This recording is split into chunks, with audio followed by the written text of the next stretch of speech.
Presenta este programa Banco República, CFA Society Uruguay, CUTSA, Fábricas Nacionales de Cerveza, Itaú, Interamericana de Cómputos.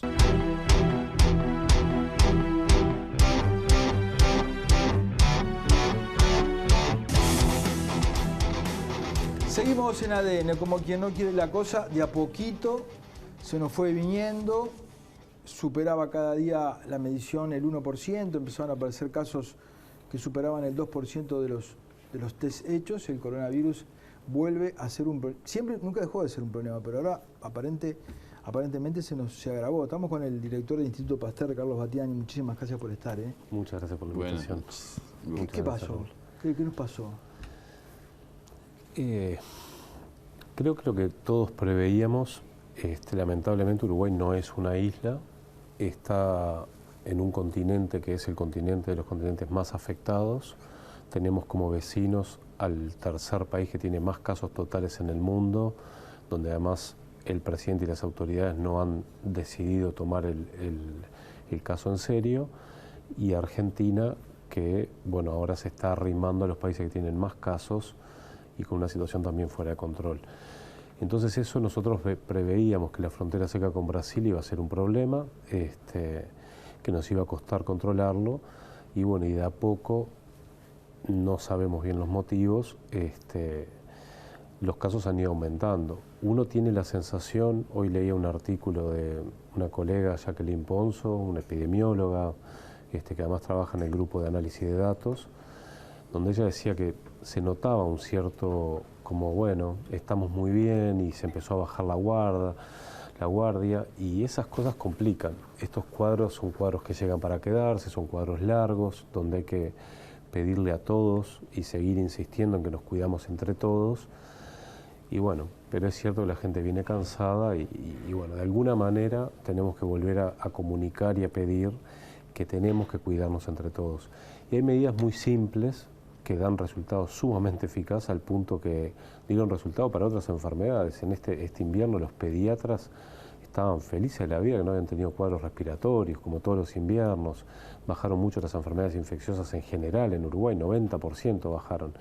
Eso por el uso de la máscara facial, el no aglomerarse, la ventilación, todas medidas que bueno, si pensamos, nuestras abuelas las usaban, las recomendaban, etcétera. Y vino para quedarse aparentemente todo eso, ¿no? Y parece que sí, claramente que sí. Battiani, Uruguay tiene dentro de todo la ventaja de ir 2 o 3 meses diferido con respecto a lo que está pasando en Europa, por lo menos un par de meses. Y en Europa se bajaron las defensas, el verano aumentó el tráfico allí entre los países y nuevamente volvió una segunda y una tercera ola en algunos casos, ¿no? Sí. Así que deberíamos estar muy atentos a lo que ocurre siempre en el hemisferio norte. Sí. Si bien al principio, como este es un virus respiratorio, le teníamos mucho miedo al invierno, porque los virus respiratorios sobre todo dan cuadros más complicados en el invierno, ahora le tenemos mucho miedo al verano, porque en el verano lo que uno ve es que bueno, el tiempo lindo invita a juntarse, invita a salir. Si bien uno podría decir, bueno, pero lo vamos a hacer al aire libre, no hay que olvidarse que si bien estemos al aire libre, hay que respetar la distancia física, hay que usar la máscara facial para evitar lo que pasó en Europa. Creo que la pregunta, Raúl, es muy buena. Lo que pasó en Europa es un llamador de atención de que tenemos que seguirnos cuidando entre todos y tenemos que ser muy precavidos. Con respecto al turismo, se puede ir a la playa en tanto y cuanto no nos aglomeremos. Si nos aglomeramos, como pasó en Europa, y bueno, lo que tenemos que esperar es que los casos sigan aumentando. ¿Y tendremos que ir a la playa de mascarilla también? Todo va a depender de la situación y del momento en que uno decide ir a la playa. Si uno va a ir a la playa en situaciones de aglomeración, yo entiendo que sí. Yo a mis hijas y a mi familia les recomendaría altamente, primero tratar de evitar ir en momentos de aglomeración. Esa es la primera precaución. Bueno, y si tenemos que ir en un momento donde haya un poco más de gente, lo recomendado, y la máscara facial es fundamental. Me llama la atención la diferencia de visión, de concepto, entre unas declaraciones que usted hizo respecto de que estamos en una situación amarilla y que incluso Rivera bordea el rojo. Mientras que Sabio, él dice que seguimos todo verde.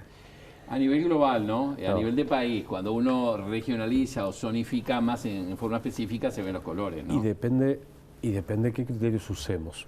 Uruguay está utilizando dos criterios. Por un lado está el criterio que hizo la Universidad de Harvard, el grupo de epidemiología de Harvard, donde lo que se toma en cuenta es la incidencia acumulada cada 100.000 habitantes los últimos 7 días móviles, y entonces si pasa del 1% ese número, hasta el 10% se sale de la zona verde y se pasa a la zona amarilla, después a naranja y después roja.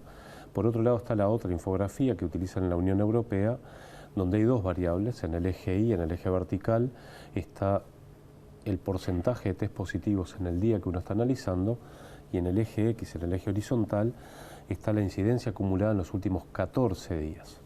Bueno, como país nosotros estamos excepcionalmente bien, claramente que sí, eso es así en las dos variables, porque el cuadro verde en la infografía europea va hasta 4% de test acumulados y hasta 25% de incidencia acumulada en los últimos 14 días.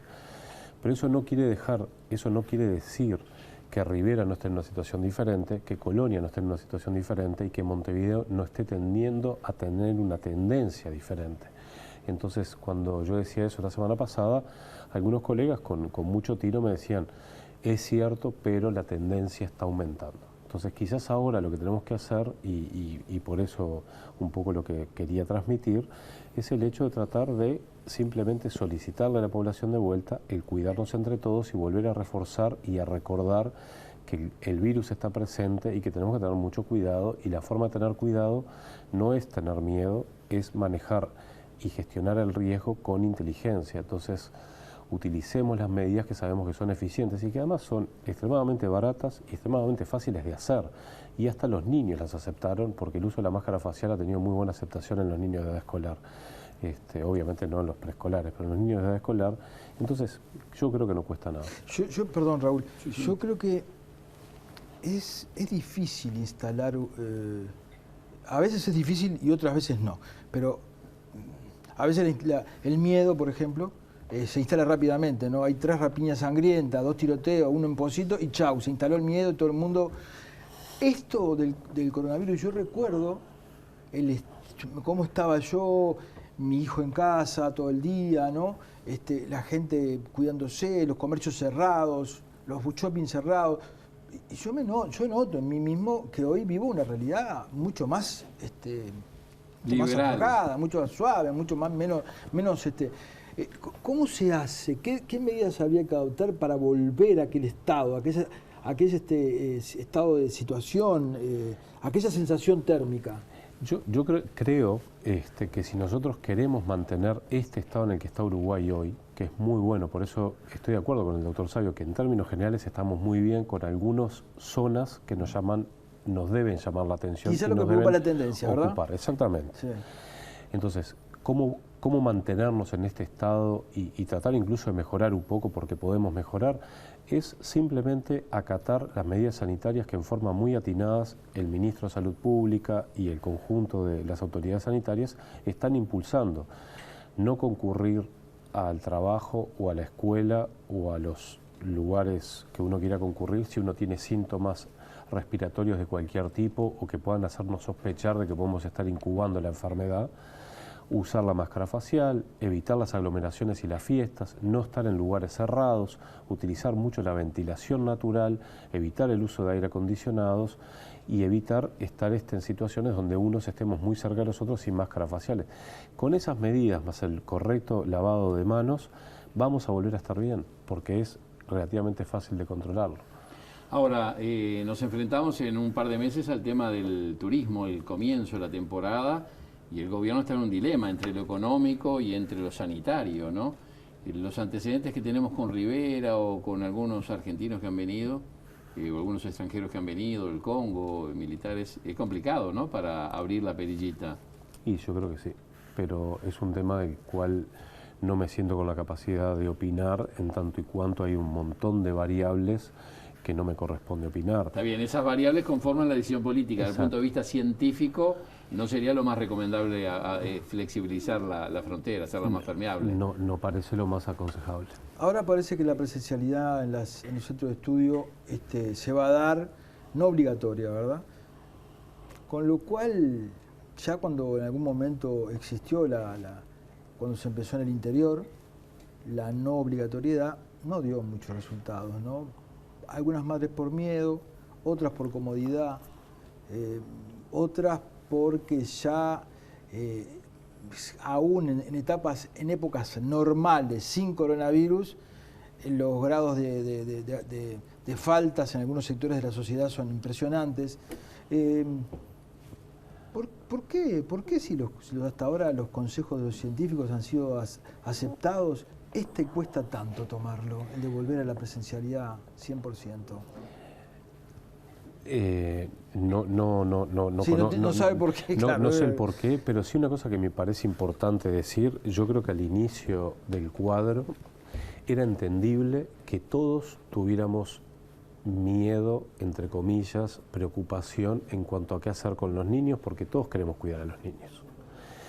La diferencia entre marzo y ahora es que ahora aprendimos que las escuelas, y los niños en particular, no son ni motores de la propagación del virus, ni los niños sufren cuadros graves. Entonces, lo que hay que transmitirle a los padres de los niños en edad escolar, yo de hecho tengo 2 niñas en edad escolar, es que los niños se infectan poco, y cuando se infectan es excepcional que hagan un cuadro que necesite internación. En Uruguay no pasó, solo 2 niños de los 120 contagios que han habido en Uruguay en total han requerido internación, pero por otros motivos, no por el coronavirus en sí.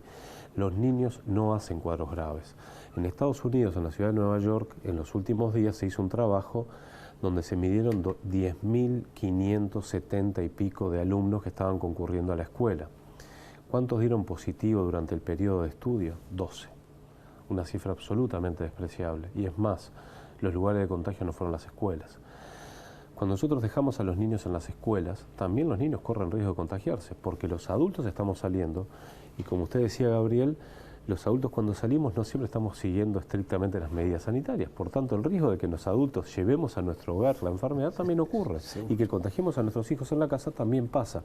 Cuando los niños están en la escuela sabemos que están en un lugar cuidado. Matiani, pero aparte hay otra cosa. Uno puede diferir, el gobierno, la autoridad puede diferir unos meses hasta fin de año y tomar una decisión categórica respecto de la presencialidad obligatoria. Pero el año que viene no hay a la vista muy claramente una cura, una vacuna que nos libre de toda situación sanitaria, ¿no? Exacto, y de hecho la idea, la intención, cuando nosotros desde el Instituto quisimos dar nuestra opinión en este tema, fue simplemente de tratar de aportar soluciones a gestionar el riesgo. Una cosa que nosotros sugeríamos era, bueno, retomemos la presencialidad y utilicemos la enorme capacidad de diagnóstica que tenemos actualmente instalada en el país, gracias a Dios y gracias al trabajo que se hizo, y además que ahora estamos creando un nuevo método de diagnóstico. A Dios y al Pasteur también, entre otras cosas, ¿no? ¿Cómo? Gracias a Dios y al Pasteur, ¿no? El instituto bastante colaboró. Sí. Entonces nosotros decíamos, bueno, el Pasteur se puede, nosotros ponemos el instituto a disposición para medir. Entonces generemos la presencialidad, sabemos que para que se pueda dar la presencialidad en la salud pública va a haber que en la salud pública, en la educación pública va a haber que sacrificar un poco la distancia física recomendada porque los 2 metros no son aplicables. Estados Unidos ya incluso habla del metro como una medida aceptable si se refuerzan las otras medidas. Bueno, reforcemos las otras medidas que ya comenté antes y además midamos científicamente, evaluemos si es que al reabrir una escuela se da un brote. Y si se da el brote, sin ningún pudor decimos, bueno, nos equivocamos acá, vamos para atrás.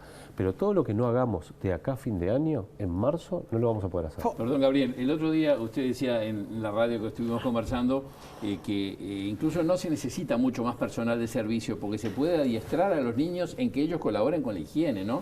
Que en Japón es una experiencia muy habitual. Eso me pareció bien ilustrativo, ¿no? Sí, de hecho lo están haciendo en muchos colegios. El otro día estuve en un colegio charlando con la directora sobre estos temas y ella me decía, bueno, acá en el colegio realmente no pudimos aumentar el número de auxiliares de servicio, porque además también recordemos, los auxiliares de servicio muchas veces son personas mayores que están expuestas a riesgo y los niños no. Entonces, ¿por qué no que el niño limpie su pequeño lugar de trabajo, su pequeño lugar de estudio, a su vez que él se hace su autohigiene y aprende?